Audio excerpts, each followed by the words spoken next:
नमस्ते गुरुजी। जय गुरुजी महाराज। नमस्ते संगत जी। मल्टीलिंगुअल ग्लोबल सेवादास टीम की ओर से दोनों हाथ जोड़ के आप सारी संगत का हार्दिक स्वागत है। गुरुजी महाराज का अनंतम शुक्राना जो हमें महाराज की उस्तत करने और सुनने का सौभाग्य मिलता है। संगत जी, आज हमारे बीच गुरुजी की बहुत प्यारी और ब्लेस्ड संगत गौरी त्यागी जी उपस्थित हैं, जो कि अपनी जर्नी और एक्सपीरियंसेस हमारे साथ साझा करने वाली हैं। आइए संगत जी, गौरी आंटी का स्वागत करें। गुरु परिवार की तरफ से आपका बहुत बहुत स्वागत है। गौरी त्यागी जी, अपने आप को अनम्यूट करें और अपने सत्संग साझा करें। जय गुरु जी, शुक्राना गुरु जी। जय गुरु जी। गुरु जी का अनंतम शुक्राना आज की सेवा देने के लिए। सॉरी। और गुरु जी को कोटि कोटि प्रणाम। सारी की सारी संगत को भी प्रणाम, क्योंकि संगत भी गुरु रूप होती है और हमसे ज्यादा नई संगत ब्लेस्ड है। मुझे ऐसा लगता था और लगता है अभी भी, बिकॉज आप लोगों ने फर्स्ट डे से ही गुरु जी को भगवान माना।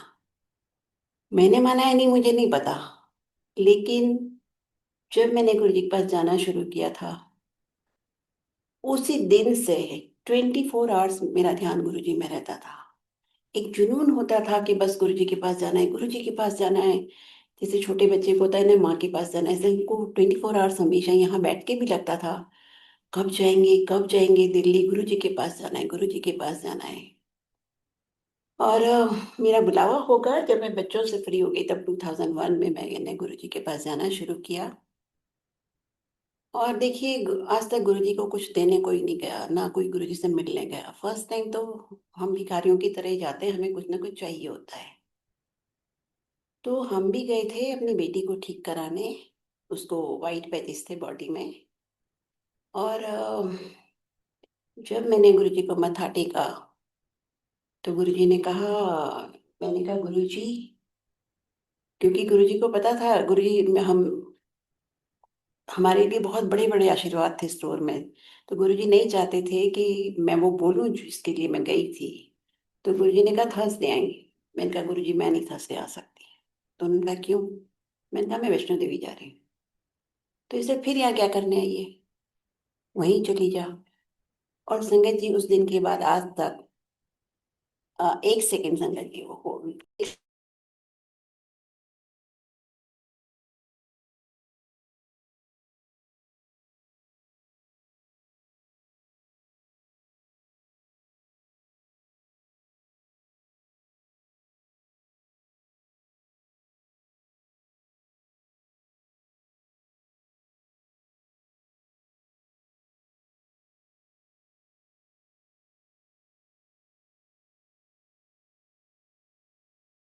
सॉरी संगत जी।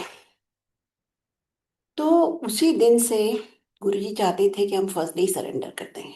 उसका मतलब ये था। लेकिन मतलब हमें बहुत देर से समझ में आया, हम गए नहीं वैष्णो देवी और हम गुरुजी के पास जाते रहे। ऐसे 2 साल हो गया। गुरुजी ने मुझे फर्स्ट डे डांट दिया था, तो मेरी कभी हिम्मत नहीं हुई गुरुजी से कहने की कि हम किस लिए आए हैं।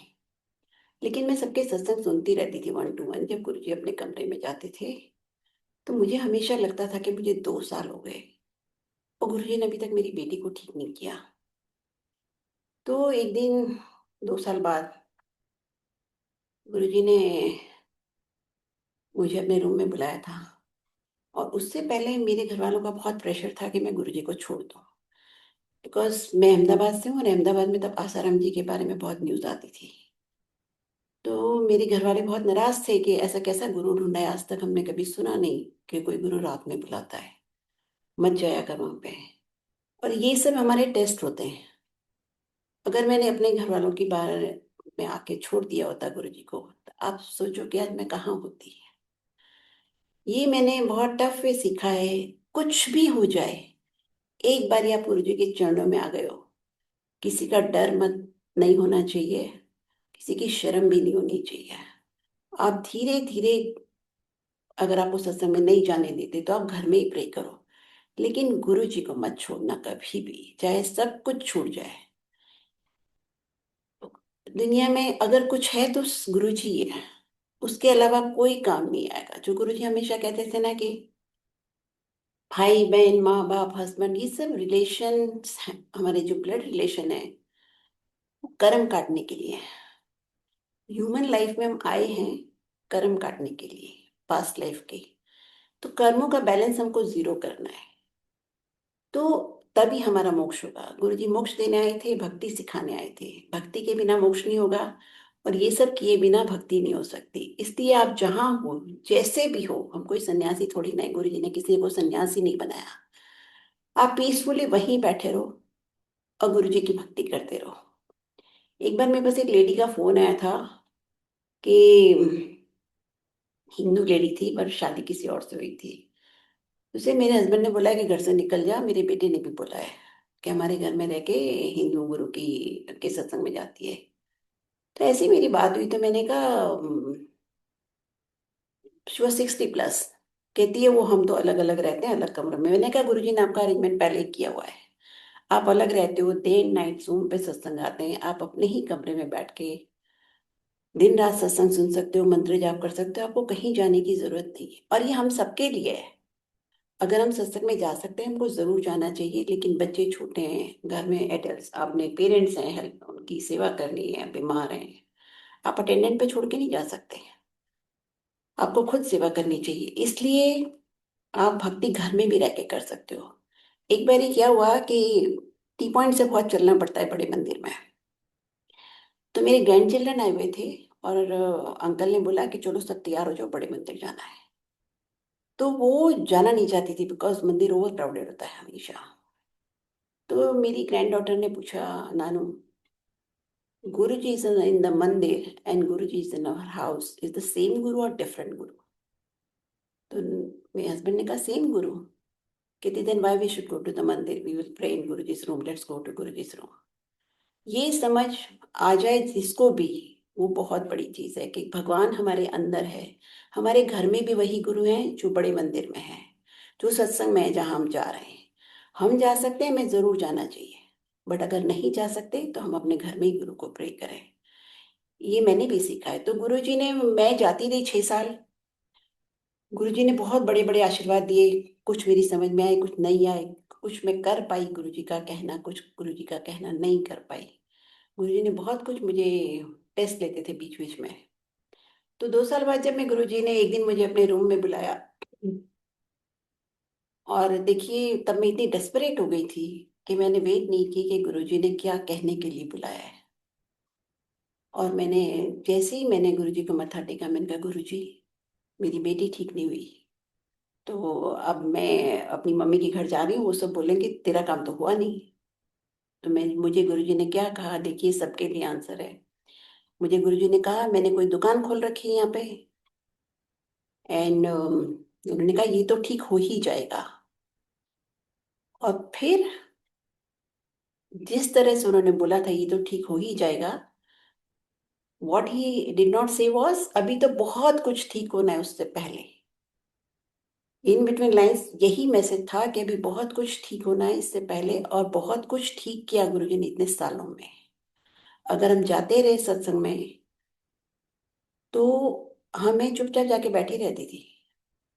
और फिर गुरुजी जो ने कहने के लिए मुझे बुलाया था वो उन्होंने नहीं कहा। और गुरु, मैंने कोई दुकान खोल रखी है, गुरुजी ने डायरेक्टली मुझे कहा कि ये नहीं है कि आप आओ और काम करा के चले जाओ अपना। और गुरुजी को ये भी पता था कि जैसे उन्होंने मेरी बेटी को ठीक किया उसी टाइम से मैं जाना बंद कर दूंगी। तो गुरुजी ने मेरी बेटी को 10 साल नहीं ठीक किया, लेकिन यहाँ एक बारी जब आप मत्था टेक लेते हो तो आपका सब काम हो जाएगा।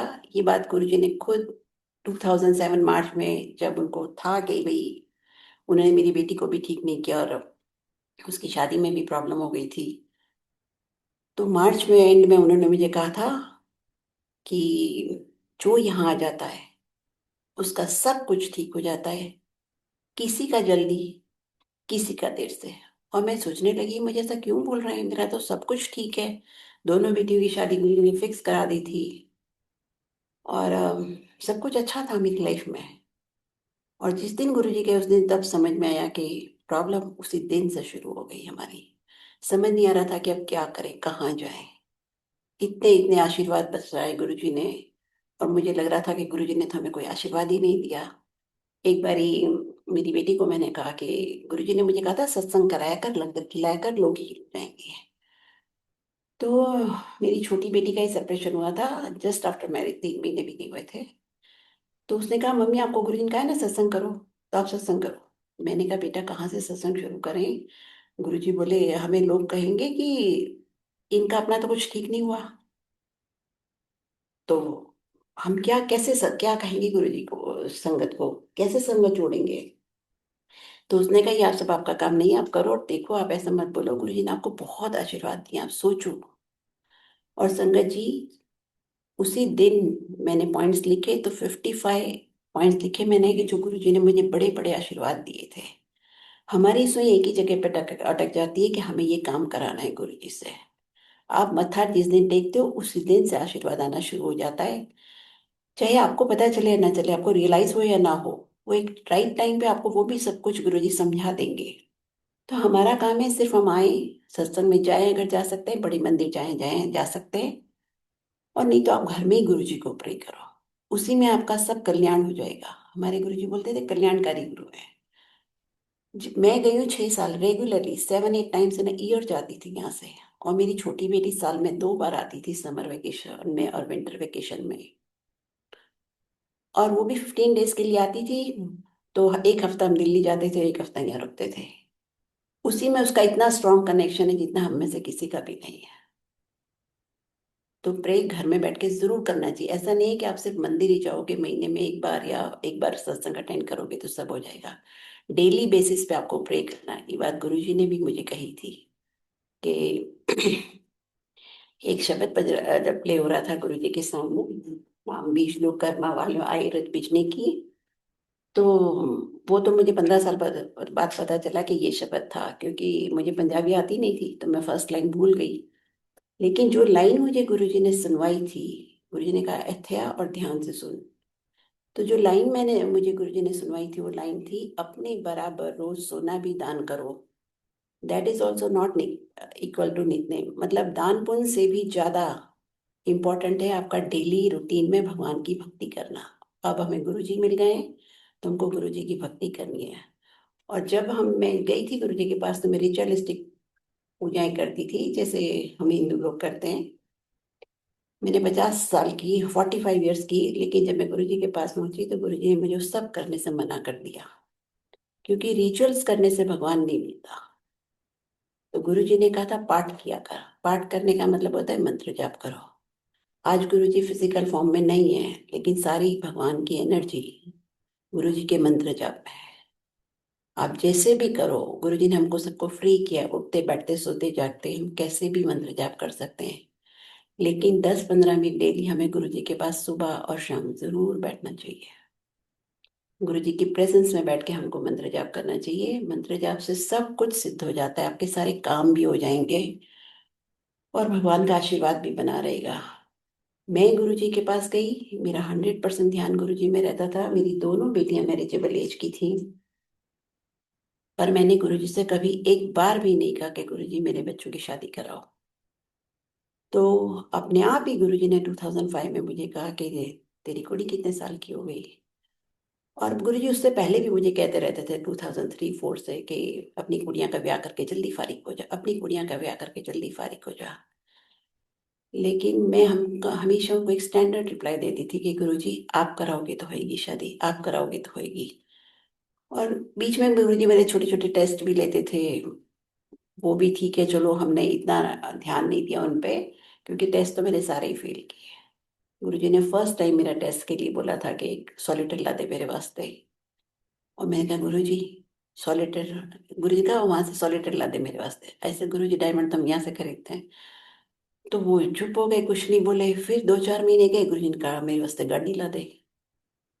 तो मैं एकदम स्ट्रेस में आ गई। मैंने सोचा कहाँ, तब इतने क्रेडिट कार्ड वगैरह नहीं होते थे, ऑनलाइन ये सब ट्रांजैक्शन वगैरह नहीं होता था। तो मैंने सोचा कैसे मैनेज करूंगी। तो मैंने किसी को बताया भी नहीं कि गुरुजी ने मुझे क्या कहा है। और मैं पूरी रात स्ट्रेस में रही कि अब कैसे मैं गुरुजी को गाड़ी दूंगी, कैसे पैसा मैनेज करूंगी।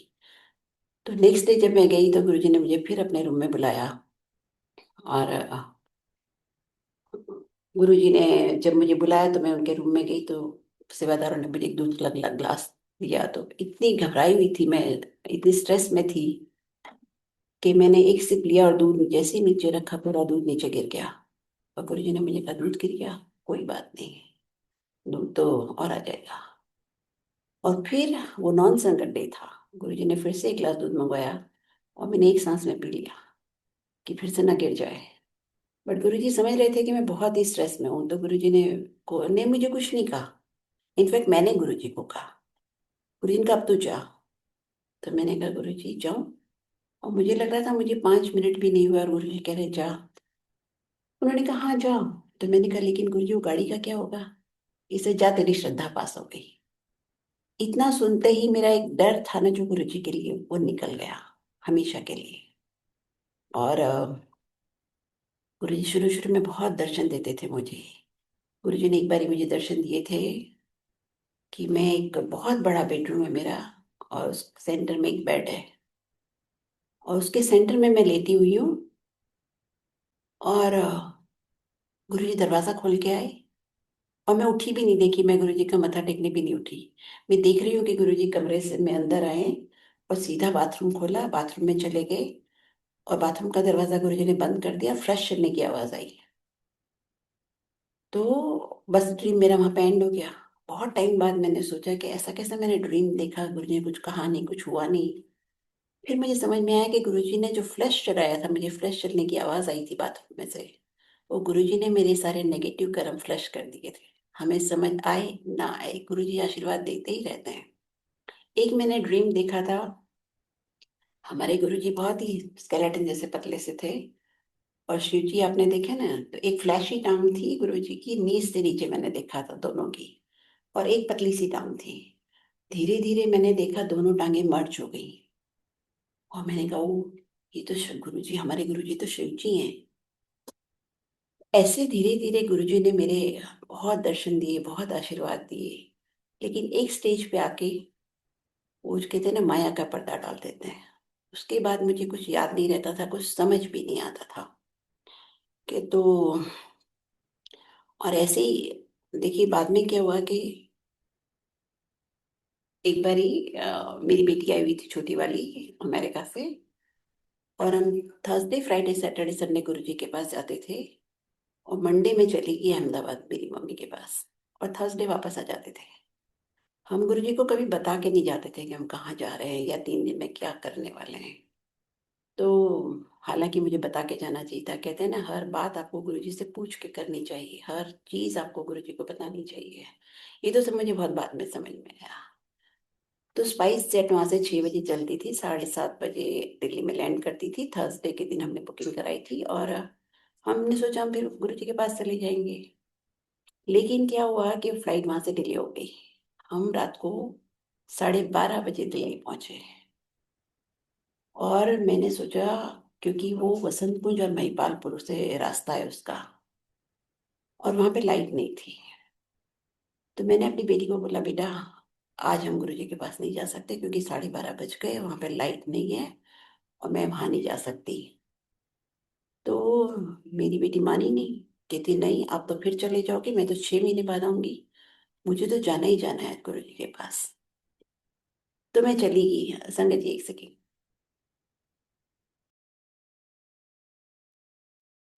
तो मैं उसको लेके चली गई और मैं गुरुजी के पास पहुंची रात को 1:30 बजे। जब मैं 1:30 बजे गुरुजी के पास पहुंची तो गुरुजी ने, वो नॉन सर्विस फ्लाइट थी, तो गुरुजी ने सेवादारों को बोला दोनों को लंगर खिलाओ। तो हमने जैसे ही लंगर खाया, 5-10 मिनट हुई थी, तो गुरुजी ने कहा अब जाओ, बहुत देर हो गई है। बड़े प्यार से गुरुजी ने कहा कल आना। तो मैंने कहा अच्छा। फिर सेवादार को बोलते हैं गुरुजी अंदर से किसी को बुलाओ जो इनको छोड़ के आएंगे। अब देखिए गुरुजी को सब कुछ पता था कि मैं टैक्सी से आई हूँ वहां तक, तो वापस भी टैक्सी से ही जाऊंगी, हमारा सामान भी टैक्सी में था। बट गुरुजी ने, मैंने गुरुजी से कहा गुरुजी टैक्सी बाहर खड़ी है। तो कहते हैं आदमी सही है वो। मैंने कहा हाँ जी, आपके पास जब आती हूँ तो उसी टैक्सी से आती हूँ, स्टैंड से, उसी स्टैंड से लेती हूँ। अच्छा फिर जाओ, बोले कल आना। तो हम चले गए। और फिर एक दिन ऐसे ही एक बार ही क्या हुआ था कि गुरुजी बैठते होते थे, तो साइड टेबल पे एक राउंड टेबल रखी, साइड में एक राउंड टेबल रहती थी जिसके ऊपर से गुरुजी हलवा प्रसाद बांटते थे। और वहां पे एक 4x4 की स्लिप रखी होती थी। तो एक दिन मुझे गुरुजी ने स्लिप दी, कहते चल इस पे अपना नंबर लिखा। तो मैंने यहाँ का भी नंबर लिखा और इंडिया का भी नंबर लिखा। तो ऐसा 2-3 बार ही हुआ। फिर एक बार मैंने सोचा, इनको याद नहीं रहता, मैं 2-3 बार ही तो लिख चुकी हूँ।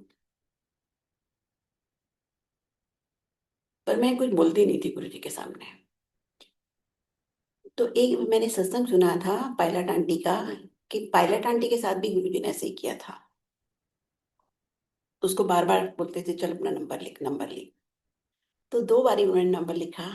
एंड थर्ड टाइम वो सरदार नहीं थी, वो बचपन से गुरु ग्रंथ साहिब पढ़ती होंगी, उनको गुरु की पूरी क्लियर अंडरस्टैंडिंग थी। तो उन्होंने गुरु जी के दोनों हाथ पकड़ लिए और उन्होंने कहा, गुरु जी आप भगवान हो, आप मेरा बेवकूफ बना रहे हो, मुझे पता है कि आप भगवान हो। अब देखिए, और गुरु जी खुश हो गए, हंसने लगे। हमें समझ नहीं आई, आई या नहीं मुझे कुछ नहीं पता। बट मैं हमेशा ही सोचती थी क्यों मुझे बार बार नंबर लिखने के गुरु बोलते हैं। वो हर काम गुरु जी से पूछ के करती थी। पायलट आंटी की शादी नहीं हुई। एक बार गुरु जी ने कहा कि तू घूमिया फिरिया कर। तो उसने सोचा कि मेरी शादी नहीं हुई, उसने पता नहीं गुरु जी को कहा या सोचा कि मैं किसी के साथ कैसे घूमने जाऊंगी। तो उनको थॉट आया कि मैं बड़े मंदिर जाया कर। और वो हर रोज उसके बाद बड़े मंदिर जाने लगी। ये अंडरस्टैंडिंग धीरे धीरे आती। जो लोग सिख कम्युनिटी, उसको ज्यादा अंडरस्टैंडिंग क्लियर थी गुरु जी की, क्योंकि उनको बहुत गुरु की समझ थी। मैं खुद साधु संतों के साथ पली हूँ, लेकिन मुझे जरा भी गुरु जी की समझ नहीं थी, क्योंकि मैं उस साधु संतों से खूब बातें करती थी जब हमारे घर में आते थे। मेरी मम्मी लंगर खिलाती थी, पर हम लोग खूब बातें करते थे उनके बैठ के।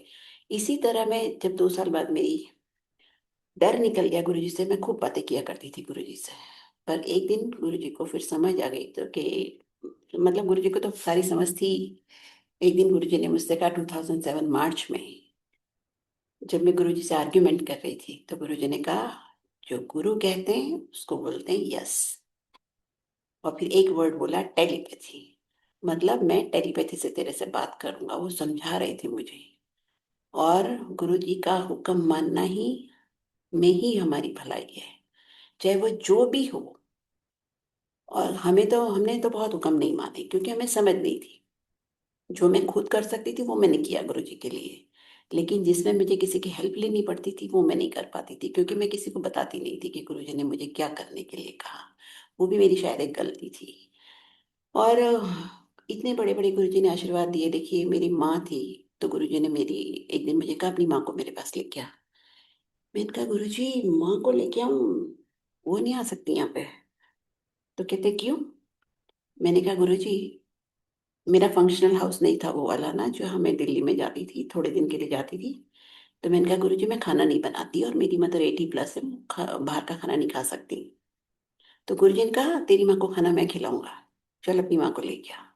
फिर मेरी मदर आई और वहां पे रही। जब फर्स्ट डे मेरी मदर गई, तो गुरु जी ने कहा, इसको यहीं रख 1 महीना। तो मेरी मदर 1 महीना रही वहां पे। और वो 80+ थी, फिर भी गुरु जी रात को उनको 2-3 बजे तक बिठा के रखते थे समटाइम्स। मेरी मम्मी बोलती भी थी कि तेरे गुरु को समझ नहीं आती कि मेरी इतनी उम्र हो गई, मेरे से बैठा नहीं जाता। ऐसे ही मेरी मम्मी ने कभी किसी के का झूठा खाना नहीं खाया, एक प्लेट में किसी के साथ खाना नहीं खाया था पूरी लाइफ में। बट ये गुरु जी की कृपा थी कि जब चार की शेयरिंग होती थी, तो मेरी मम्मी कुछ बोलती नहीं थी। 2 चपाती हाथ पे लेके, 1 चम्मच चटनी, 1 चम्मच सब्जी, 1 चम्मच दाल रख लेती थी अपनी उसमें ही, और दोबारा हाथ नहीं लगाती थी उस प्लेट को। तो गुरु जी का सब कुछ पता होता है। उनकी इतनी बड़ी ब्लेसिंग रही कि मेरी मम्मी बहुत ही स्ट्रांग लेडी थी। लेकिन हमेशा उनको एक बात का डर था कि मैं कैसे मरूंगी, मुझे क्या बीमारी लगेगी। उनको एक साइकोलॉजिकल था कि जब एंड आता है तो कोई ना कोई बीमारी लग जाती है। लेकिन गुरु जी की इतनी बड़ी ब्लेसिंग रही कि एक दिन रात को वो सोई, उनको पता भी नहीं था, और सुबह वो उठी थी।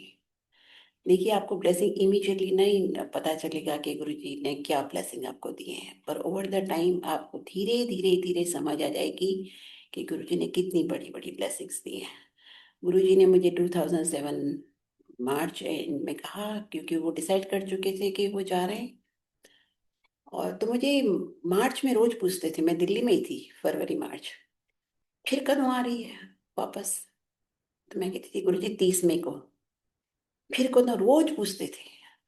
तो मुझे लगा ये रोज क्यों पूछते हैं, इनको याद नहीं रहता क्या। तो एक दिन बाद में मुझे समझ में आई कि गुरुजी चाहते थे कि मैं ये कह दूं कि आप बोलो तो मैं नहीं जाती। लेकिन मुझे ऑलरेडी वहां पे 2 ढाई महीने हो गए थे, तो मुझे नहीं लगता था कि मतलब मुझे कभी थॉट भी नहीं आया, ऐसे ऑनेस्टली बता रही हूँ, कि मैं गुरुजी का सब बोलूं और मैं रुक जाऊं। गुरुजी डायरेक्टली कर मुझे बोलते कि तू रुक जा, मत जा, तो शायद मैं नहीं जाती। लेकिन जब जैसा गुरुजी सोचते वैसा ही होता है। रहते रहते, जिसे गुरुजी कहते हैं ना, एक कनेक्ट हो जाता है, सारा खानदान ब्लेस हो जाता है। सारे आपके कांटेक्ट में जितने भी लोग हैं सब ब्लेस हो जाते हैं आपके थ्रू। मेरे फादर की डेथ हुई थी 90 में, और सिर्फ से सब लीवर से हुई थी। तो मुझे 6 साल में गुरुजी के पास गई हूँ, कभी याद नहीं आई उस टाइम उनकी। और 2015 में एक दिन मैं यहाँ पे सत्संग कर रही थी, थर्सडे का, और मैंने जैसे ही आंख बंद की, मैंने एक विजन देखा। पहले मैं सोचा कि मेरे को एक थॉट आया। मैंने बोला गुरुजी, देखिए मैंने गुरुजी से 10 6 साल में कभी कुछ नहीं मांगा, सब कुछ गुरुजी ने मुझे दिया, लेकिन मैंने कभी नहीं मांगा। तो मैंने बोला कि आप जहां भी कहीं हो ना, आप गुरुजी से कनेक्ट हो जाओ इस जन्म में, तो आपका कल्याण कर देंगे गुरुजी।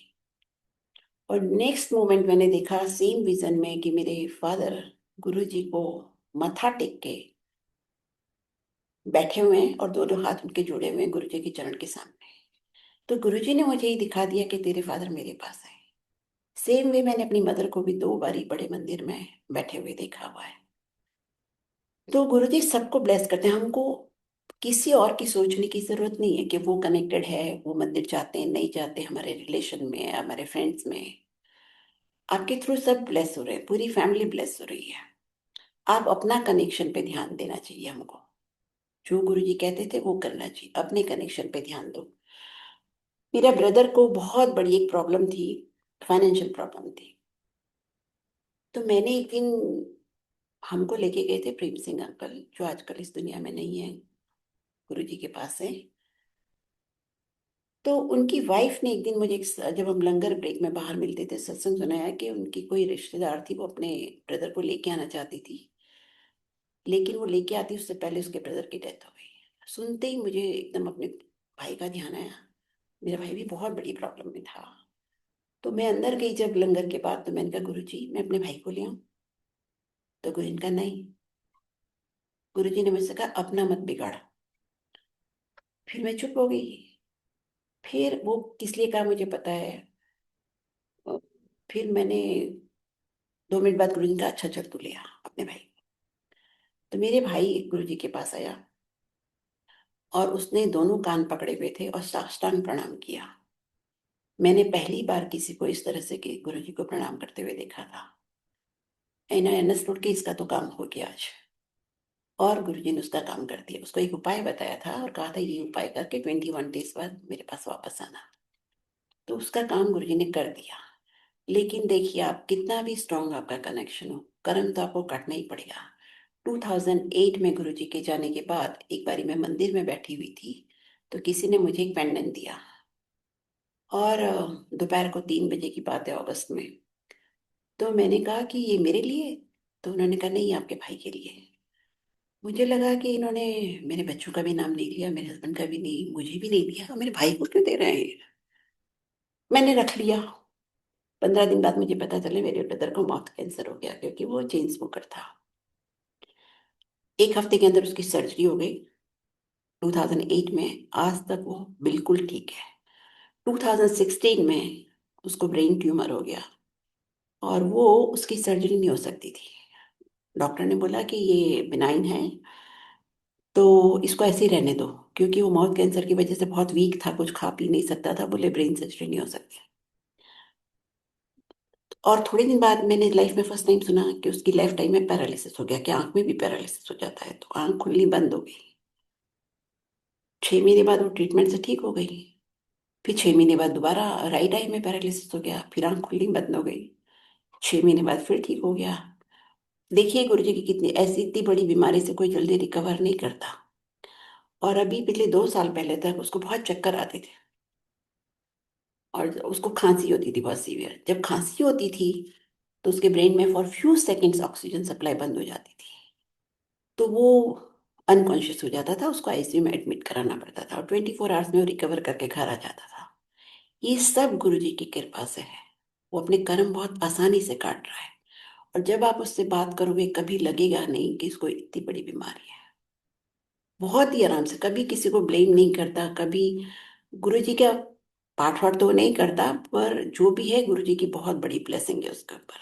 मैं उनको याद दिलाते रहती हूँ कि पाठ किया करो, मंत्र जाप किया करो। तो ऐसे ये सब गुरुजी ने फिजिकली किया। और 2008 में जब हमने सत्संग शुरू किया तब मैंने अपनी बेटी को बोला मुझे तो कोई आशीर्वाद ही नहीं मिला है। हम ऐसे गुरुजी के आशीर्वाद को इग्नोर करते हैं। जब हम पहली बार मत्था टेकते हैं गुरुजी हमारा चार्ट ले लेते हैं, पूरी डेस्टिनी चेंज कर देते हैं गुरुजी। डेस्टिनी सिर्फ भगवान चेंज कर सकते हैं। गुरुजी को पता था कि इस लाइफ में मेरी एज 60 के बाद खत्म हो रही है मेरी लाइफ। तो गुरुजी ने एक बार मुझे कहा 2003 या 4 में, मैं तेरा नाम मीरा रख देता हूँ। मैंने कहा गुरुजी मीरा? क्योंकि मैं रोज बैठी रहती थी वहां। मैंने कहा गुरु जी, बड़ी धीरे से मैंने कहा गुरु जी सब लोग हंसेंगे अगर मैं नाम चेंज किया तो इस उम्र में। तो गुरु जी चुप हो गए, कुछ नहीं बोले। 2005 या 6 में गुरु जी ने एक दिन मुझे कहा तू अपना टेवा कहीं भी दिखा ले। आपको पता है टेवा हॉरोस्कोप को बोलते हैं ना, तेरा टाइम खत्म हो गया है। और मैंने टेवा इसलिए नहीं दिखाया संगत जी, क्योंकि मेरे हॉरोस्कोप में लिखा हुआ है कि 60 के बाद मेरी लाइफ नहीं है। मेरे हॉरोस्कोप एक बनारस के पंडित जी ने बनाए हैं। तो हमारा सबके हॉरोस्कोप में जो लिखा है वो 100% सही है आज तक। तो मैंने नहीं दिखाया कहीं भी। फिर गुरुजी ने मुझे कहा जाते जाते 2006 में शायद कहा था मैं तेरा नाम गौरी रख देता हूँ। और तब मैं कुछ बोली नहीं, बट लेकिन नाम मैंने फिर भी एक्सेप्ट नहीं किया। और फिर क्या हुआ कि 2008 में हमने सत्संग, देखिए हम कुछ तो करते नहीं है ना, हम क्रेडिट भले ही लेना चाहें, करते सब कुछ भगवान है। तो गुरु जी ने सत्संग शुरू करवाया क्योंकि उन्होंने प्लान किया था कि यहाँ पे सत्संग होगा। अगर मेरी बेटी का सेपरेशन नहीं होता, आज मैं ऑनेस्टली बता रही हूँ, तो आज सत्संग भी ना हो रहा होता। इतनी नीतिका ब्लेस्ड है। और उससे भी बड़ी बात यह कि जो कुछ भी हुआ गुरु जी ने हमें बहुत कुछ, जब उसकी शादी फिक्स हुई थी 3 साल पहले से गुरु जी कह रहे थे इसका ब्याह जल्दी करो, इसका ब्याह जल्दी करो। लेकिन हमने नहीं किया, क्योंकि अंकल कहने लगे बड़ी में क्या कमी है, हम पहले कैसे छोटी की शादी करते हैं। इंडियन मेंटालिटी ऐसी होती है ना। तो गुरु जी ने एक बार उसको बचाने के लिए, उसको गुरु जी को यंग लड़कियों को इतनी सेवा नहीं देते थे, चरण सेवा, उसको चरण सेवा दी। और फिर वो जब गुरु जी की सेवा कर रही थी, गुरु जी उसको बहुत धीरे से कहा तू भाग के शादी कर ले। क्योंकि गुरु जी को दिख रहा था कि उसका टाइम बहुत खराब आ रहा है। तो उसने नहीं किया, उसने सोचा मेरे माँ बाप को बहुत खराब लग, पेरेंट्स को बहुत खराब लगेगा। देखिए इसमें ये बहुत बड़ा लेसन है कि जब आपको गुरु हुक्म देता है कोई, आपको किसी का नहीं सोचना चाहिए, ना पेरेंट्स का, ना माँ बाप का, ना बच्चों का, ना फैमिली का, ना हस्बैंड का। आपको हुक्म फॉलो करना चाहिए, बाकी सब कुछ गुरु जी देख लेंगे। पर तब हमें इतनी समझ नहीं थी, उसको भी नहीं थी, उसने भी नहीं किया। और ऐसे उसने कंप्यूटर साइंस में अटलांटा से ग्रेजुएशन किया है, मेरी छोटी वाली ने। और जब वो सोशल, फिर थोड़े टाइम उसका, उसने वेकेशन में वहाँ पे सोशल वर्क किया।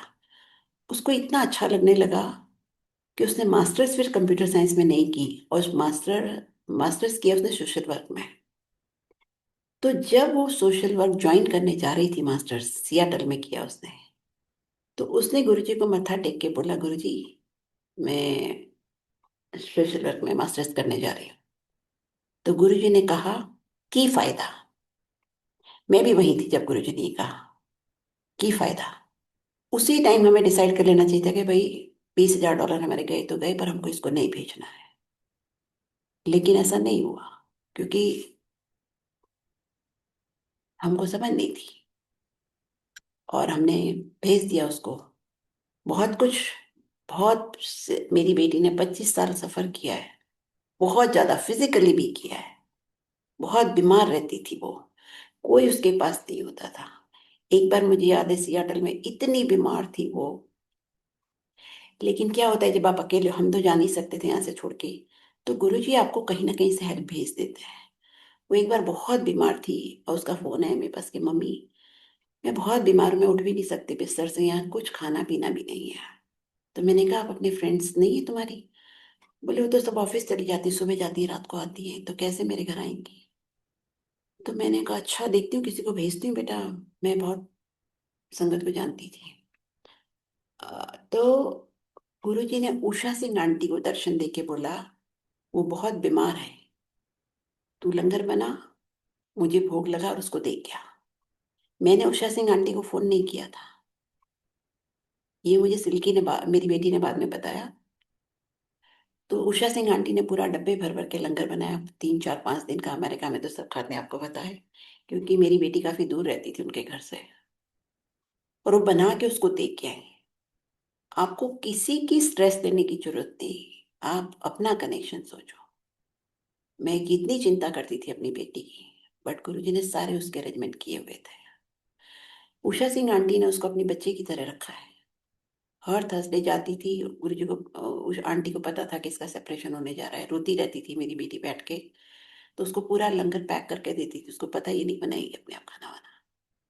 मुझे कहने की भी कभी जरूरत नहीं पड़ी, इतनी उन्होंने हेल्प की है एज अ मदर। जैसे अपने बच्चे को रखती थी, ऐसे उन्होंने मेरी बेटी को रखा। ये हमारी सबकी भी रिस्पॉन्सिबिलिटी है, गुरु जी सिखा रहे हैं सेवा करना, कि अगर आपके आसपास भी ऐसा कोई हो तो आपको पूरी हेल्प करनी चाहिए उनकी। गुरु जी भी किसी की हेल्प से हेल्प करेंगे, गुरु जी खुद थोड़ी हर जगह पहुंचेंगे।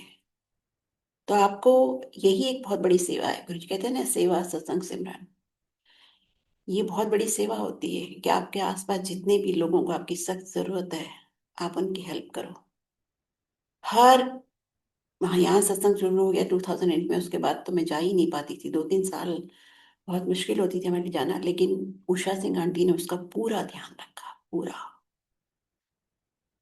तो ऐसे गुरुजी सब चीज देख लेते हैं। आपको कुछ सोचने की जरूरत नहीं, कुछ करने की जरूरत नहीं, आप सिर्फ वही करो जो गुरुजी ने आपको करना कहा है। इनफैक्ट 2008 में जब हमने सत्संग भी शुरू किया, तो पहले 10 15 लोग आते थे, धीरे धीरे 100 आने लगे, 200 आने लगे, 300 आने लगे। और मैं हर सत्संग में ही गुरु जी को प्रे करती थी, गुरु जी देखो मेरी बेटी कितनी परेशान है इस सत्संग, और मैं यहाँ सत्संग कर रही हूँ, इतने लोग हमारे घर में आ रहे हैं और मेरी बेटी दिन रात रो रही है। बट गुरु जी बहुत ध्यान रखते थे, और मैं हमेशा कहती थी कि गुरु जी कभी भी सत्संग में मेरी आंख से एक आंसू नहीं निकलना चाहिए, नहीं तो लोग क्या सोचेंगे कि मुझे पता नहीं क्या दुख है, क्योंकि हमने किसी को कुछ बताया नहीं था। और इन हालातों में हमने सत्संग शुरू किया था। तो सत्संग हर हालत में, अगर आप होस्ट कर सकते हो तो होस्ट करो, नहीं होस्ट कर सकते तो घर में प्रे करो, बहुत जरूरी है। और जब आप सत्संग होस्ट करते हो तो आपको पता नहीं गुरुजी किसके लिए सत्संग करवा रहे हो। जैसे बहुत सारे डॉक्टर्स हैं जो सत्संग नहीं कर सकते, बहुत सारी वर्किंग लेडीज हैं जो सत्संग नहीं होस्ट कर सकती, क्या पता गुरुजी उनके लिए करवा रहे हैं। और कभी भी किसी सत्संग में जाएं, हमको ये नहीं सोचना चाहिए कि हम रोज यहाँ लंगर खा के आते हैं, क्योंकि हर सत्संग के होस्ट गुरुजी हैं। गुरु जी आपको लंगर खिलाते हैं, इसलिए बेशक आप किसी के घर में जा रहे हो, रोज जाओ, सालों साल जाओ, बट ये सोच के मत जाओ कि हम इनके घर में रोज लंगर खाते हैं। हर सत्संग के होस्ट गुरु जी लंगर खिलाते हैं आपको, इसलिए आपका ध्यान और आपका फोकस पूरा गुरु जी पे होना चाहिए। गुरु जी ने मुझे बहुत छोटी छोटी बातें कही थी, वो मैं आपको बताती हूँ।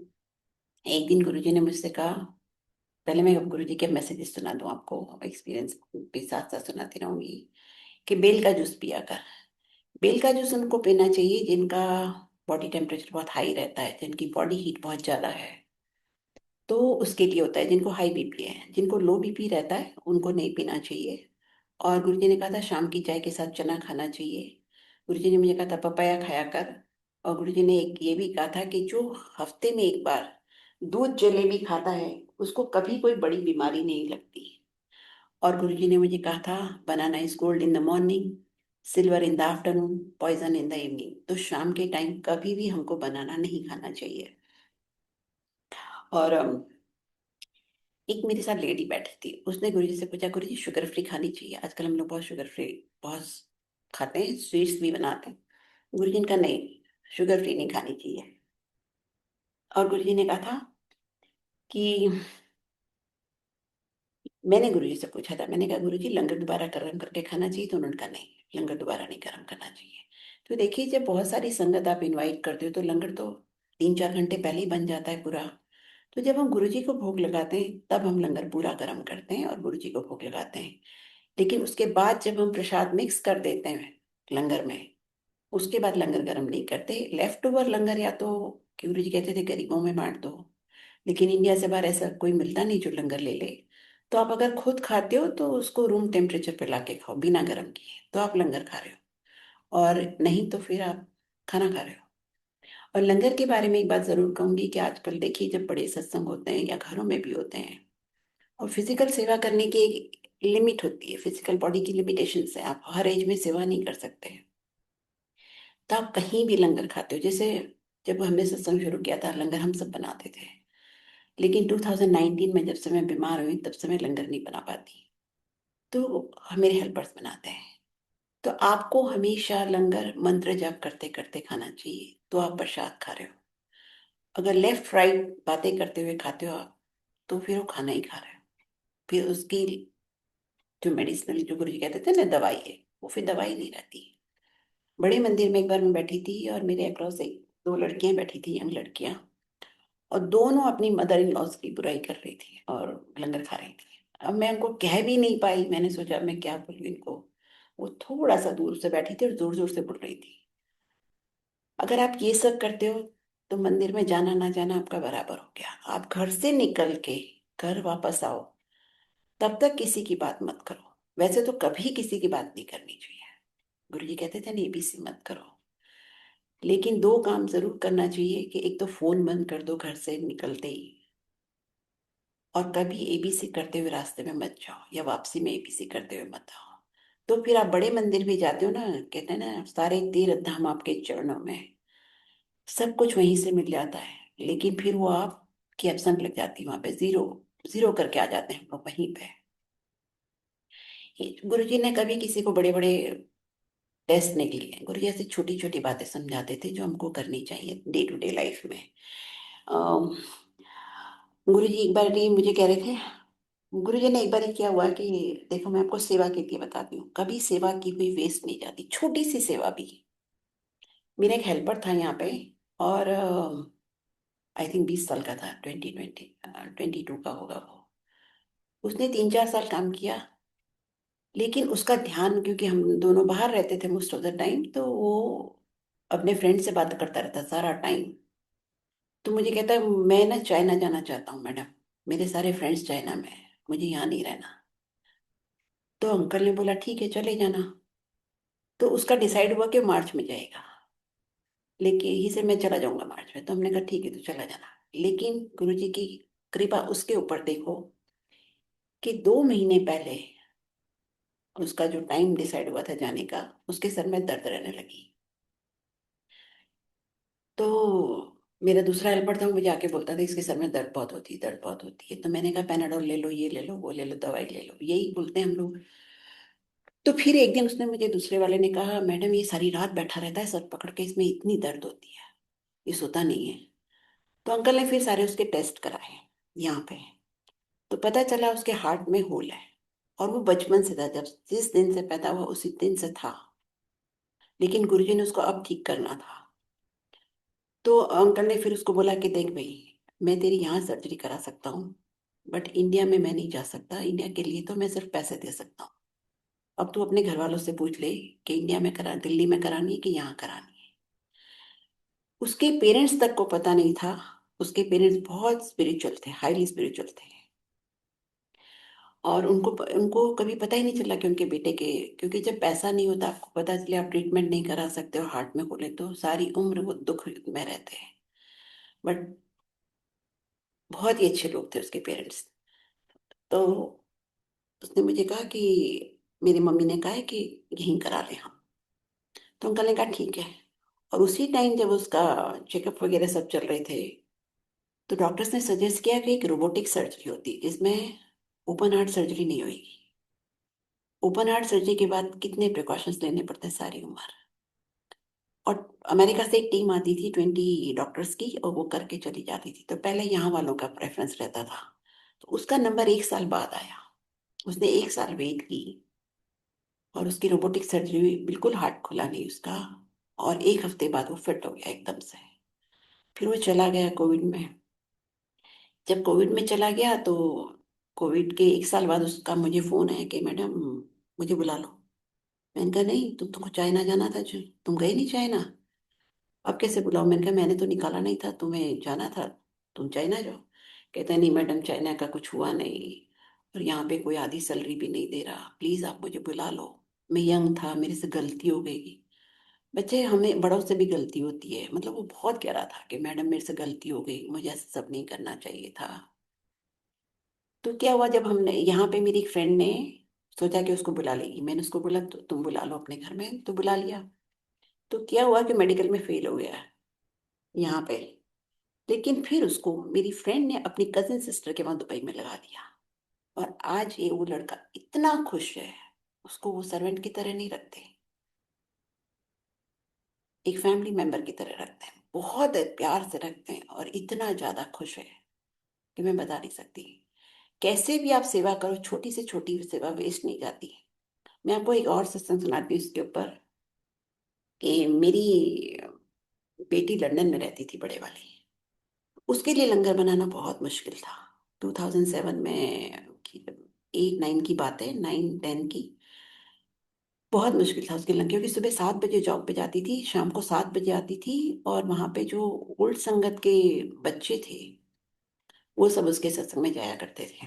धीरे धीरे फिर बहुत लोग बढ़ गए। तो जैसे जैसे संगत बढ़ी, उसके लिए लंगर बनाना बहुत मुश्किल हो गया था। तो मेरी सिस्टर का एक दिन फोन आया कि यहाँ से एक लड़की गई है अहमदाबाद से, उसके पास कोई जॉब नहीं है, वो कुछ भी करने को तैयार है। तो बोले तुलिका को बोलना कि मिल्की, हम उसको मिल्की बुलाते हैं, कि मिल्की को बोलना अगर उसको कहीं काम पे लगा सके। तो मैंने मेरी बेटी को बोला, मैंने कहा ऐसे ऐसे फोन आया था, एक लड़की है, तो उसको कहीं जॉब दिलवा दे, बहुत परेशान है। कहती उसको बोलो मेरा लंगर बना ले आके। गुजराती लड़की थी, वेजिटेरियन थी। कहती बोलो मेरा लंगर, हमारे घर में आके लंगर बना ले, मैं चाबी छोड़ जाऊंगी घर में, 3 बजे आके लंगर बना ले। और वो लड़की ने 2 साल लंगर बनाया मेरी बेटी के घर में लंदन में। और हमें स्टोरी सुनाती रहती थी जब मैं जाती थी ना, मेरे भाई भाभी आ गए, मेरी माँ आ गई, सब आ गए। तो हम कभी कभी सोचते थे कि इसने अपने हस्बैंड बच्चों को नहीं बुलाया। फिर ऐसे 2 साल के बाद एक दिन उसने बोला कि नहीं, मुझे ना आपका काम छोड़ना है, क्योंकि मुझे बहुत दूर पड़ता है। तो साउथ हॉल में रहती थी, उसको 1 घंटा लगता था। कहती मैं अपनी फ्रेंड को आपके पास लगा देती हूँ। तो हमने सोचा ठीक है। तो 6 महीने बाद, उसके बाद जब वो हमारा काम छोड़ के चली गई, 6 महीने बाद मेरी सिस्टर का फोन आया कि बोले वो कहाँ है। मैंने कहा मुझे नहीं पता, वो तो काम छोड़ के चली गई। कहती वो यहाँ आई थी अहमदाबाद में, और डाइवोर्स फाइल करके गई है, और बच्चों से बिना मिले चली गई। बच्चों हस्बैंड से किसी से, उसने इन लॉज से मिली नहीं, और वो चली गई। तो मैंने कहा अच्छा, पता करेंगे हम उसका। तो जब उसकी वो जो हेल्पर को लगा के गई थी हमारे पास, तो मैंने उसको बोला, मैंने कहा बेटा वो कहाँ है, मैं नाम नहीं बता सकती ऑनलाइन। तो मैंने कहा बेटा वो कहाँ है। तो बोलती है कि वो उसका ना आंटी सरदार से अफेयर हो गया है, और वो एक क्लब में डांस कर रही है। एंड वी वर शॉक कि गुरुजी की सेवा छोड़ दी उसने इसलिए कि वो क्लब में डांस कर रही है, नाइट क्लब में।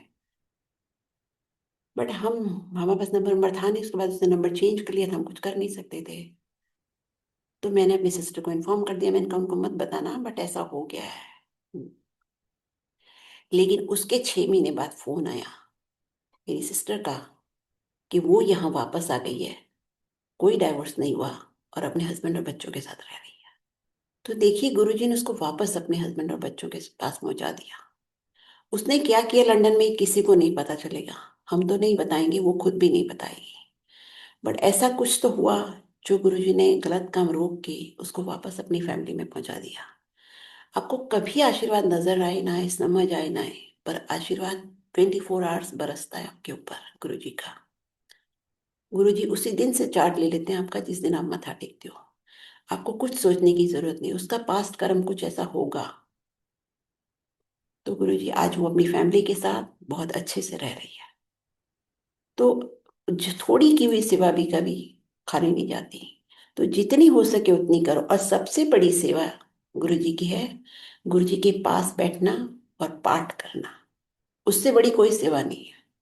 फिजिकल सेवा की एक लिमिटेशंस होती है। अब हम नहीं कर सकते फिजिकल सेवा। जब मैं 19 में बीमार हुई थी, उसके बाद से मैं नहीं कर पाती ज्यादा फिजिकल सेवा। पर हम कभी सत्संग में भी जाते हैं तो आप देखना, लोग बैठ नहीं, आप 2-3 घंटा आप गुरु जी के पास फिजिकली तो आप सुबह से लेकर रात तक चलते रहो, काम करते रहो, फिर कर सकते हो आप। लेकिन गुरुजी के पास बिना मूव किए पिन ड्रॉप साइलेंस में 2 घंटा बैठना बहुत मुश्किल है, आपको प्रैक्टिस करनी पड़ेगी। और वही सबसे बड़ी सेवा है। सबसे बड़ी सेवा यही है। चाहे कुछ न करो ना करो, बाकी सब रिचुअल्स है। बाकी आप कुछ करो ना करो, इवन सत्संग भी नहीं करोगे, सेवा भी नहीं करोगे तो चलेगा। लेकिन मंत्र जाप आपको करना ही पड़ेगा। ये बहुत टफ है, मैंने सीखा है। गुरुजी ने मुझे खुद किया था पाठ किया कर, पर मैंने नहीं किया। हम गुरुजी के पास बैठते थे। एक बार चौहान आंटी ने समझाया था कि कितनी बड़ी बात है। हम जब रात को 1 to 1 बैठते थे, कुछ लोगों को गुरुजी बैठाते थे जो टोटली फ्री होते थे। तो गुरुजी जो एक्सेल करते थे वो हम डायरेक्टली इनहेल करते थे। और वो हॉल में भी जो लोग बैठते थे उसी एयर को इनहेल करते थे। तो आप सोचिए, इन अ वे सारी संगत जो गुरुजी से मिली है, इनिशिएटेड है। तो उन सबको नहीं, जो नई संगत आ रही उनको भी सबको पाठ करना चाहिए। और कुछ आप करो नहीं करो सब चल जाएगा, लेकिन पाठ करे बिना नहीं चलेगा। पाठ का मतलब ये होता है कि गुरुजी ने जिनको डायरेक्टली बोला था कि सुखमनी साहब का पाठ करो या कुछ करो। अब हम हिंदू लोग तो नहीं कर सकते सुखमनी साहब का पाठ, क्योंकि आता ही नहीं, सारी उम्र किया नहीं, वो आप अब नहीं कर पाओगे। और हमें इसलिए मंत्र, जिसको गुरुजी ने कुछ नहीं बोला उनको मंत्र जाप करना चाहिए। गुरुजी ने अ, मंत्र जाप के लिए बोला था। और दूसरी बड़ी बात यह है कि शिव पुराण में एक चीज लिखी हुई है। गुरुजी सबको बोलते थे शिव पुराण पढ़ा करो। तो चाहे आप एक चैप्टर, वैसे तो एक चैप्टर पढ़ना चाहिए, लेकिन आप चैप्टर नहीं पढ़ सकते, कोई बात नहीं, एक पेज पढ़ लो। वर्किंग हो, टाइम नहीं है, फैमिली है, एक पैराग्राफ पढ़ के छोड़ दो, क्योंकि गुरुजी ने कहा है, गुरुजी का हुक्म मानना है, इसलिए आप एक पैराग्राफ पढ़ के छोड़ दो। इतना भी नहीं कर सकते तो एक लाइन पढ़ के छोड़ दो, लेकिन पढ़नी जरूर चाहिए, क्योंकि गुरुजी का हुक्म मानना है हमको।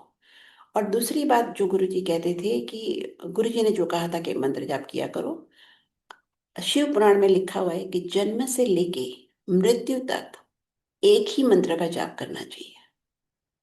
अब आप देखिए, जो हरे राम हरे कृष्ण वाले हैं वो सब उनका ही जाप करते हैं। राम भगवान का जो है जाप है, जो लोग राम जी को बिलीव करते हैं, रामायण पढ़ते हैं, वो राम जी का मंत्र जाप करते हैं।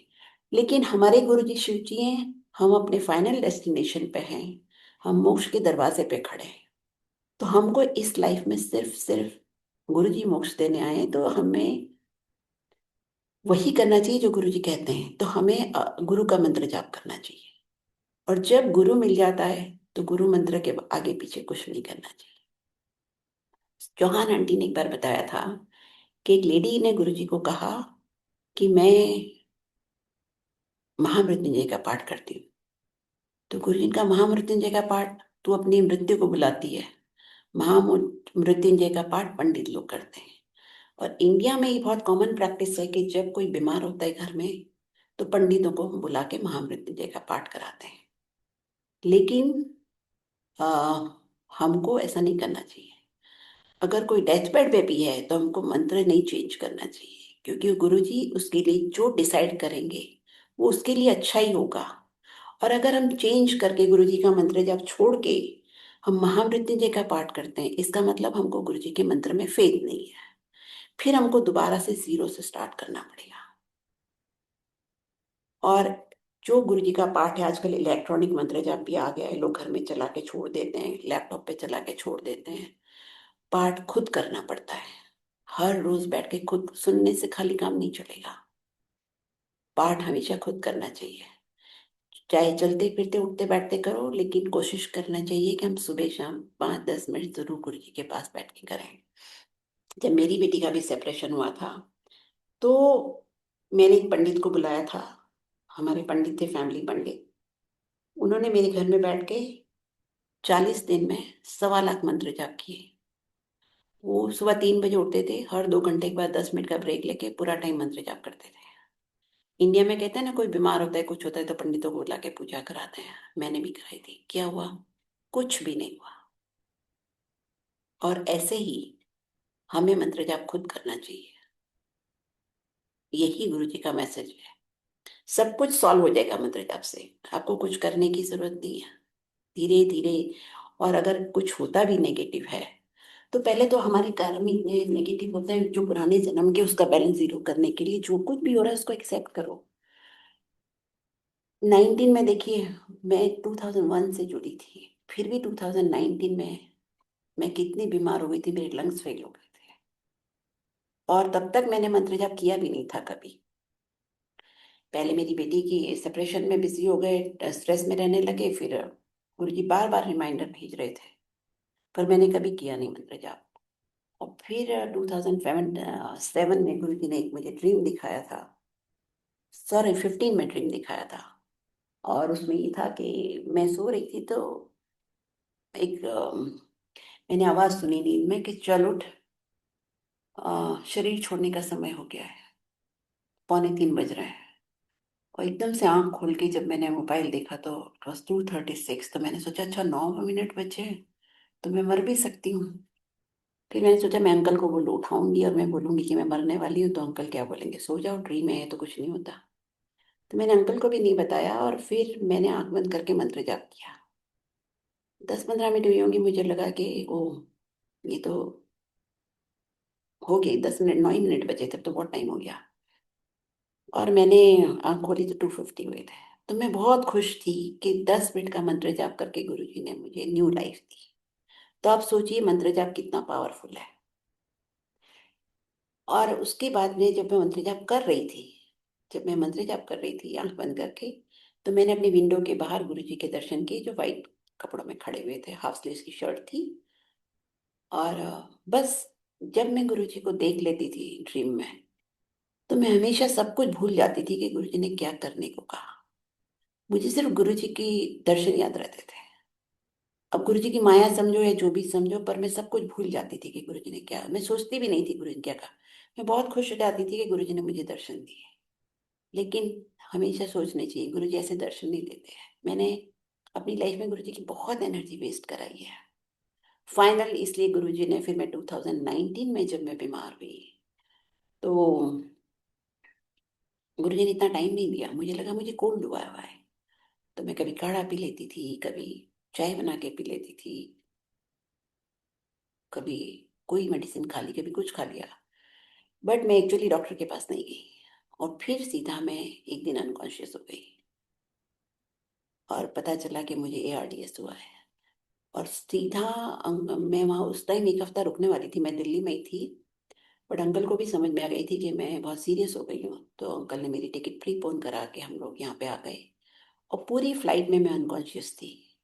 मेरी एक फ्रेंड ने मुझे बताया कि unconscious passengers are not allowed in the flight. उसकी साइड के तेरी आंखें जरूर खुली होंगी उस टाइम। और आप देखिए गुरुजी की कृपा के गुरुजी ने मेरी आंखें खुली रखी ताकि मैं यहाँ पहुंच गई।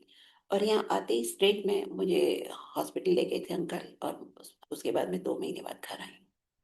मेरे ICU के बाहर रेड स्टिकर था। रेड स्टिकर का मतलब होता है patient will die any moment. Mentally family को प्रिपेयर कर देते हैं। अब मैं तब 2017 में जब मैंने एक और ड्रीम देखा था, उसके बाद हमारा नेम चेंज का प्रोसीजर स्टार्ट हुआ था। बिकॉज नीतिका सेठ, पापा मम्मी की लाइफ खत्म हो रही, गुरुजी ने कहा था अब नेम चेंज का प्रोसीजर, मम्मी का नाम चेंज कराओ पासपोर्ट पे। और वो नेम चेंज का प्रोसीजर 17 में स्टार्ट हुआ, और खत्म हुआ जिस दिन मैं हॉस्पिटल में थी, उसी दिन मुझे होश आया था। और मेरे बच्चे मेरा फोन अपना साथ लेके घूमते थे, तो एक इंडिया से फोन आया था। और वो लड़का जिसने फोन किया था, वो मेरे हस्बैंड जब बैचलर थे 78 में, तब उनके पास कुक का काम करता था, उनका कुक था। उसका फोन आया कि गैजेट ऑफिस में नाम चेंज कराने के लिए, बोले लगता है आपकी वाइफ है ये राजपाल त्यागी, आपकी इस पे नाम है, तो मैं आपको फोन कर रहा हूँ कि आज इतने पैसे जमा करा दो तो इनका नाम चेंज हो जाएगा। और अंकल ने तुरंत मेरे सन इन लॉ को फोन किया, उसने पैसे ट्रांसफर किए और तुरंत ही मुझे नेक्स्ट डे होश आ गया था हॉस्पिटल में। अगर हमने बात पहले सुन ली होती तो कितना अच्छा होता। बट हमने, ये सच देखो, गुरु जी के बारे में सोचना समझना बहुत मुश्किल है, भगवान को समझना बहुत मुश्किल है। गुरु जी की माया इतनी स्ट्रांग है ना, इसलिए सोचना नहीं चाहिए कुछ भी। गुरु जी ने हमारे हाथ में सिर्फ भक्ति दी है। तो जब मुझे होश आ गया तो मैं गुरु जी को ये बात बता दी कि मैंने इतने सालों गुरु जी की भक्ति नहीं की। सिर्फ सत्संग का, सत्संग तो हम 2001 से भी कर रहे थे, 2008 से कर रहे थे, सॉरी। और भगवान के दर्शन तो मैं 6 साल साक्षात गुरु जी के सामने बैठी हूँ, तो भी मैंने वो जो गुरु जी चाहते थे वो नहीं किया। सब कुछ मंत्र जाप में है, क्योंकि आपको खुद बहुत कुछ करना पड़ेगा। आशीर्वाद इसके ऊपर डिपेंड करता है कि आप गुरु के लिए क्या करते हो। और गुरु जी आपसे कुछ नहीं चाहते, सिर्फ आप गुरु जी का पाठ किया करो। तो 2019 तक गुरु जी को पता था कि इसने कुछ किया नहीं अभी तक। तो फिर गुरु जी ने, जब मुझे होश आ गया, उसके बाद मैं आंख बंद करती थी तो एक विजन देखती थी, और जब सो जाती थी मैं ड्रीम्स देखती थी। मेरी पूरी ट्रेनिंग गुरु जी ने उस टाइम में की है कि मैं अब ये सब चीज कभी ना भूलूं। और आप बिलीव नहीं करोगे, जब मैंने, अंकल टाइम है 10 मिनट।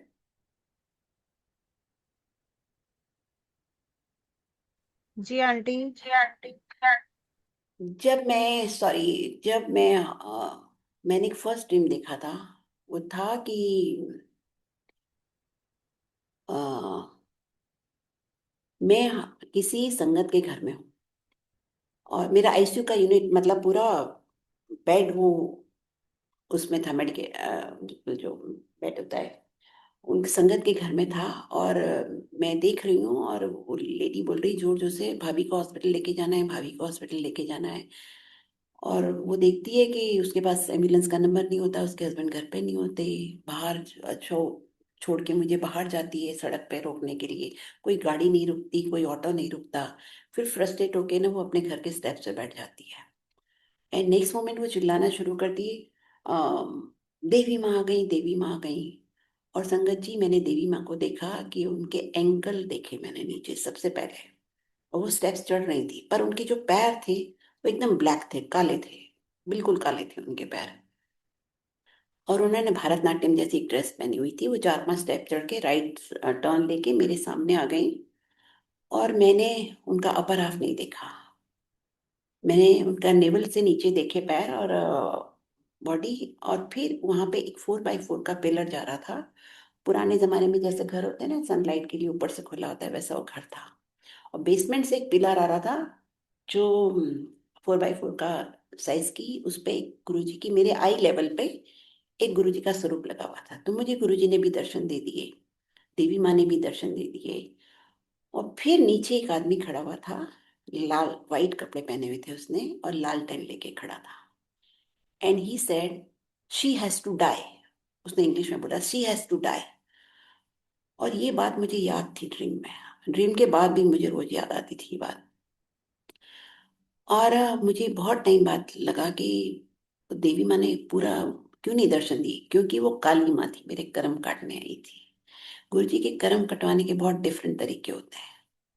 फिर मुझे ध्यान आया कि मैंने देखे थे कि वो पैर एकदम काले थे, तो काली माँ आई थी।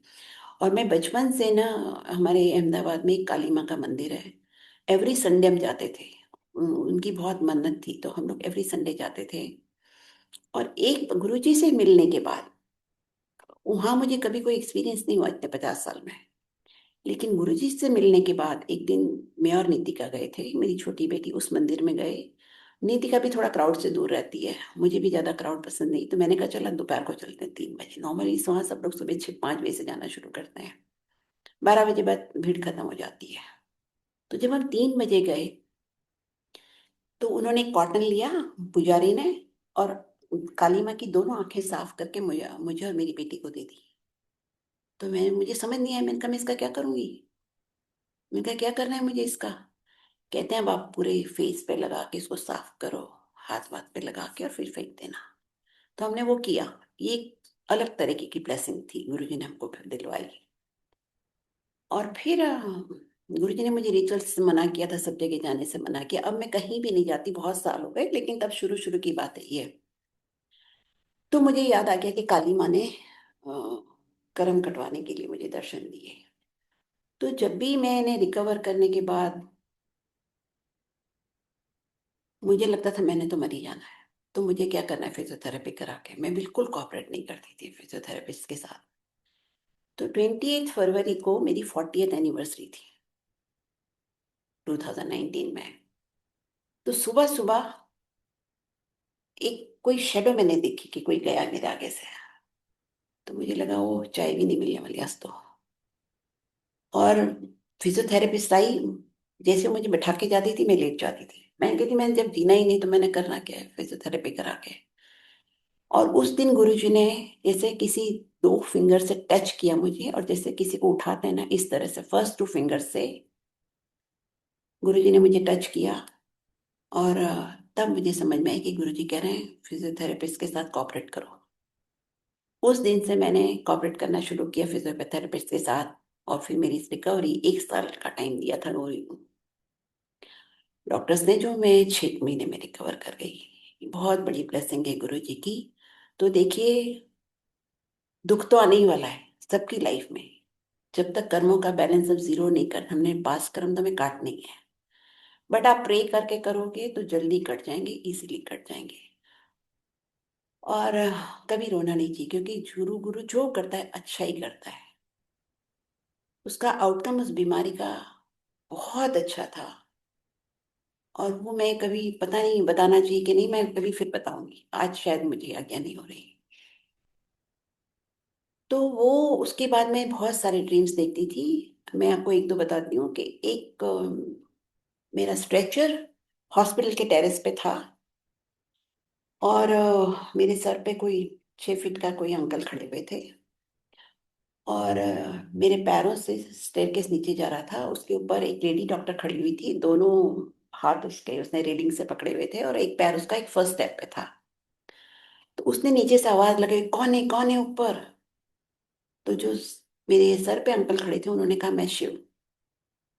तो उसने बोला वो मेरी पेशेंट है, डॉक्टर ने बोला। तो फिर ऊपर से कोई जवाब नहीं आया। तो ऐसे गुरुजी मुझे प्रोटेक्ट कर रहे थे हर तरह से। गुरुजी का हाथ मेरे सर पे था। और फिर एक मुझे वो भी बहुत बड़ी बात है कि एक दिन मैंने ड्रीम देखा कि मेरी राइट साइड में आईसीयू यूनिट में, हमेशा आप लेफ्ट राइट देख नहीं सकते, वॉल होती है, सामने एक छोटा सा दरवाजा होता है। मैं बाद में अपना आईसीयू यूनिट देख के भी आई थी, तो ग्लास नहीं था, वॉल ही थी। लेकिन मैंने देखा कि राइट में ना एक जो आईसीयू का यूनिट था दूसरे वाला, उसमें बेड पे 3 लोग बैठे हुए हैं। और मेरी नर्स ने मुझे टाइटली बैठा के रखा है बेड की एज पे, और उसका हाथ मेरे सर पे था। और फिर मुझे उसने इशारे से बोला राइट साइड में टर्न करके देख क्या है। तो मैंने देखा, और मैंने अपना फिर से फेस टर्न करके नर्स की तरफ कर लिया। उसने मुझे टाइटली हक करके बोला आपके गुरु ने आपको बचा लिया। देखिए, गुरु जी ने हर पल मुझे बचाया। और किस बात से बचाई मुझे ही पता है सिर्फ। ये तो शायद मैं कभी किसी को नहीं बता पाऊंगी, मेरे बच्चों को भी नहीं बता पाऊंगी मरने से पहले भी। उसने मुझे टाइटली हक करके बोला आपके गुरु ने आपको बचा लिया। तो गुरु जी आपका हर पल ध्यान रखते हैं, हर पल। आपको समझ आए ना आए, ये बात सिर्फ मुझे पता है। और ऐसे ही मैंने एक और ड्रीम देखा था कि एक लड़की थी यंग, 25-26 साल की। मैं सिर्फ अभी 2-3 बता रही हूँ जिनमें से आपके लिए मैसेज है। वो 25-26 साल की लड़की थी, उसके 3 बेटे थे। एक 5-6 साल का था, एक 2-3 साल का था, एक जस्ट स्टार्टेड वॉकिंग, 9-10 साल महीने का होगा वो लड़का। और वो ना एक मंत्र जाप कर रही थी कृष्ण भगवान का, राधा रानी राधा रानी। और जैसे हमारे गुरु जी का 2 लाइन का मंत्र जाप है, वैसे वो पूरा मंत्र था। पर अब मुझे सिर्फ याद नहीं है, अभी मुझे फर्स्ट लाइन की हाफ लाइन याद है। और वो भी मुझे मंत्र जाप में भूल गई थी, मुझे 7-8 महीने बाद ड्रीम याद आया, इसलिए मुझे पूरा नहीं याद। और उसके फादर जितनी देर में वो मंत्र जब एक मंत्र बोलती है, उसके फादर पूरा स्केच बना देते हैं कृष्ण भगवान का। तो और फिर उसके फादर मुझे कहते हैं, देखो विडो है, 3 बच्चे हैं, कभी किसी से मांगती नहीं है और पढ़ी लिखी भी नहीं है। मतलब उन्होंने आगे कुछ बोला नहीं ज्यादा। तो जब मुझे 7-8 महीने बाद ड्रीम याद आया ये, मैं सोचती रहती थी कि उसके बाद से जब से मुझे याद आया ड्रीम, कैसा मुझे गुरुजी ने क्यों ड्रीम दिखाया। पहले गुरुजी जब साक्षात बैठते थे हम कुछ सोचते ही नहीं थे कि गुरुजी ने क्या कहा करने के लिए, क्या करना चाहिए हमको, गुरुजी की बातों पे सोचते ही नहीं थे। तब मैंने सोचा कि ऐसा क्यों गुरुजी ने मुझे ड्रीम दिखाया। नीतिका मेरे साथ थी उस दिन। तो मैंने जब नीतिका को ड्रीम सुनाया तो कहती चलो मम्मी उस लेडी की हेल्प करके आते हैं, क्योंकि यहाँ पे एक स्कूल है, उस स्कूल के आसपास घर दिखाया था उसका। और कहती मम्मी चलो उसकी हेल्प करके आते हैं। फिर मुझे ड्रीम में याद आया, बाद में ड्रीम गुरुजी ने मुझे याद दिला दिया कि मैंने ड्रीम में ही देख लिया था कि वो छोड़ के बॉम्बे चली गई। तब मुझे जब मैंने याद दिलाया तो गुरुजी ने मुझे समझाया कि वो लेडी के पास कुछ भी नहीं था। 3 बच्चों की रिस्पॉन्सिबिलिटी, विडो थी, फादर साथ में थे, और इतने स्पिरिचुअली वॉल्ड थे वो दोनों। आप देखिए कि डे एंड नाइट वो मंत्र जाप करती थी। और यहाँ जब जो भी गुरुजी से कनेक्ट होता है, गुरुजी सबसे पहले उसको स्ट्रेस फ्री कर देते हैं, पैसा दे देते हैं, घर अच्छा कर देते हैं, सब कुछ गुरुजी ने आते ही सबका सब कुछ अच्छा कर दिया। फिर भी हम जो गुरुजी चाहते हैं वो नहीं करते। ये गुरुजी समझा रहे थे मुझे कि इतने साल बीत गए और तुमने पाठ भी नहीं किया। तो संगत जी, कुछ करो ना करो, अगर मंत्र जाप नहीं किया तो बाकी सब जीरो है। अभी मैं किसी स्वामी का सुबह सुबह लेक्चर सुन रही थी कि मंत्र जाप इज वन, उसके बाद जितने जीरो लगाओगे ऐड होते चले जाएंगे। आप सेवा करोगे तो एक ऐड हो गया, सत्संग करोगे एक ऐड हो गया, ऐसे आप जितने मर्जी जो कुछ भी करोगे ऐड होते चले जाएंगे। लेकिन अगर आपने मंत्र जाप नहीं किया तो सब कुछ जीरो रहेगा, क्योंकि रिचुअल्स के पूजा करके ये सब करके कुछ नहीं मिलने वाला। कितने लोग इतने सालों से कनेक्ट हैं, हम लोग इतने सालों से सत्संग भी सुना रहे हैं सबको। जब शिवरात्रि आती है तो लोग क्या करते हैं, वो रुद्राभिषेक करने लगते हैं। आप जितनी चीजें इकट्ठी करते हो ना, मैंने कराए बहुत सारे रुद्राभिषेक। जितनी चीजें इकट्ठी करने में टाइम लगाते हो ना, उतना भी पाठ कर लोगे तो बहुत है। मंत्र जाप कर लो शांति से बैठ के, कुछ इकट्ठा करने की जरूरत नहीं है। मैं एक दिन गुरुजी के पास बैठी थी तो गुरुजी ने मुझसे कहा हवन करने से कुछ होता है। मैंने धीरे से सर हिला दिया कि हाँ जी गुरुजी कुछ नहीं होता। आज 24 साल हो गए मैंने ऐसा हवन नहीं किया कभी भी, क्योंकि मैं वो चीजें नहीं करती थी जिसमें मुझे किसी की हेल्प की जरूरत थी। लेकिन जिस चीज में मुझे किसी की हेल्प की जरूरत नहीं थी वो काम मैंने, जब भी गुरुजी ने किया वो मैंने किया। और मेरा 100% ध्यान गुरुजी में ही होता था हर वक्त। इसीलिए आप अगर मंत्र जाप करोगे तो आपको सब कुछ मिल जाएगा। आपको कुछ करने की जरूरत नहीं, आप कर सको तो ठीक है, नहीं कर सको तो कोई बात नहीं। लेकिन जब गुरुजी के पास बैठते भी है ना सत्संग में, एक ग्लास इधर से लेने उठ जाता है, एक उधर से लेने उठ जाता है, क्योंकि वो बैठ ही नहीं सकते। उनको लगता है सेवा से ही सब कुछ होगा। ऐसा नहीं है, मंत्र जाप से सब कुछ होगा। सेवा जीरो करोगे तो भी चलेगा, बट मंत्र जाप करना ही चाहिए। ये मैंने गुरुजी से इतने सालों में सीखा है। जो मैंने गुरुजी से सीखा वो, आप गुरुजी कहते थे ना, जो आप संगत जोड़ो वो गुरु को औरों को भी सिखाओ। और मंत्र जाप हमेशा साइलेंटली करना चाहिए, मुंह से बोल के नहीं करना चाहिए।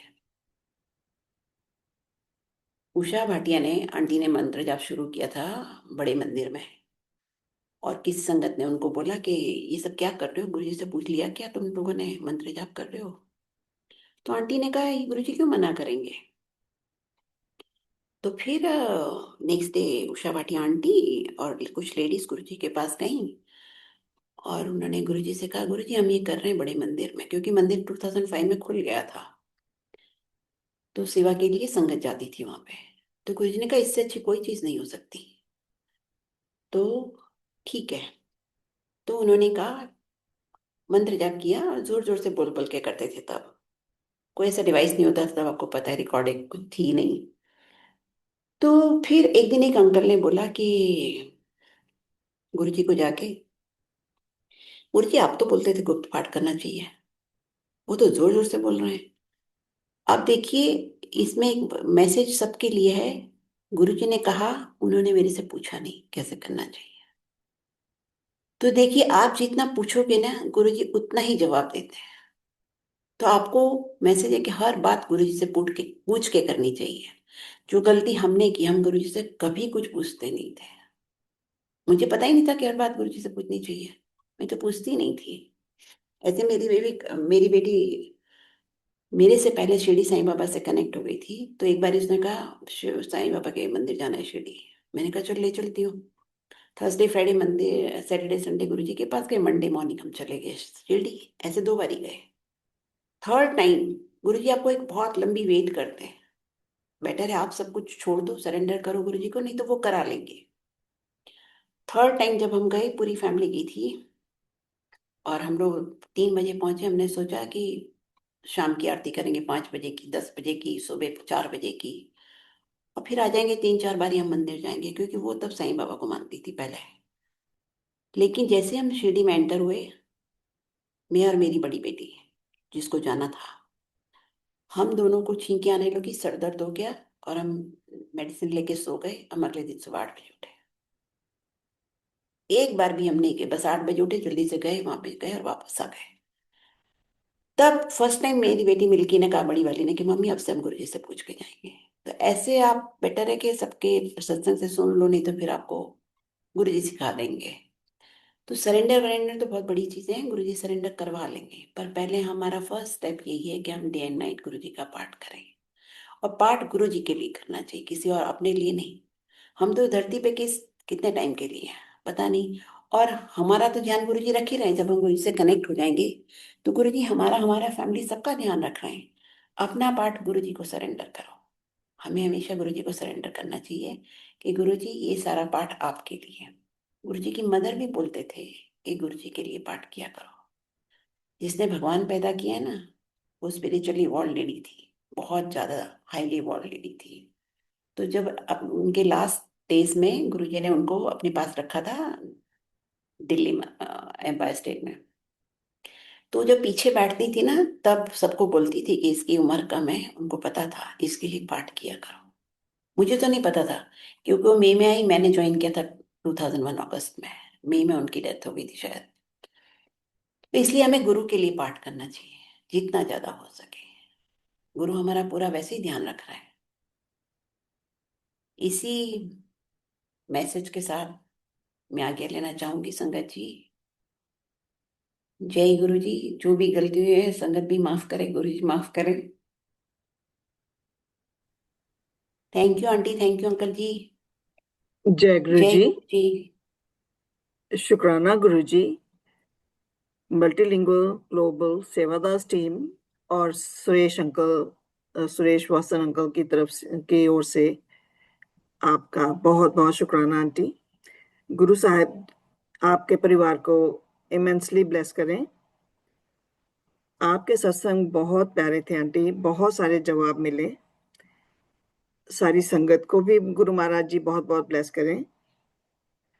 अब ओवर टू यू जूम सेवादार जी, आप संगत को अब आज्ञा दिलवाएं। जय गुरु जी।